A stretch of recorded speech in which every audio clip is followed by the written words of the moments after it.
ഗോകുലം ഗോപാലന് വീണ്ടും ED notice. ഈ മാസം 22-ന് ഹാജരാകാനാണ് നിർദ്ദേശം. ഗോകുലം ഗോപാലനെ ഇന്നലെ 6 മണിക്കൂർ ഇ.ഡി ചോദ്യം ചെയ്തിരുന്നു. മൂന്നാം തവണയാണ് ഗോകുലം ഗോപാലിന് ഇ.ഡി നോട്ടീസ് അയക്കുന്നത്. നേരത്തെ ചെന്നൈയിൽ വെച്ച് അദ്ദേഹത്തെ ചോദ്യം ചെയ്തിരുന്നു. ഇതിന് പിന്നാലെ തിങ്കളാഴ്ച കൊച്ചിയിലെ ഓഫീസിലേക്ക് വിളിച്ചു വരുത്തിയും 6 മണിക്കൂർ ചോദ്യം ചെയ്യുകയായിരുന്നു. അദ്ദേഹത്തിന്റെ മൊഴി പരിശോധിച്ച ശേഷം കൂടുതൽ വ്യക്തത വരുത്തുന്നതിനാണ് വീണ്ടും വിളിപ്പിക്കുന്നതെന്നാണ് ഇ.ഡി വൃത്തങ്ങൾ അറിയിക്കുന്നത്. 22-ന് നേരിട്ട് ഹാജരാകുകയോ അല്ലെങ്കിൽ പ്രതിനിധിയെ അയക്കുകയോ ചെയ്യണമെന്നാണ് നോട്ടീസിലെ നിർദ്ദേശം.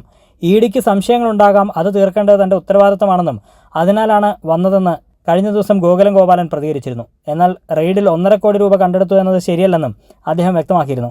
അതേസമയം ഗോകുലം ഓഫീസിൽ നടത്തിയ റെയ്ഡിൽ വിദേശ നാണയ വിനിമയ ചട്ടം ലംഘിച്ചതിന്റെ രേഖകളും 1.5 കോടി രൂപയും പിടിച്ചെടുത്തുവെന്നുമാണ് ഇ.ഡിയുടെ വാർത്താക്കുറിപ്പിൽ പറഞ്ഞിരുന്നത്.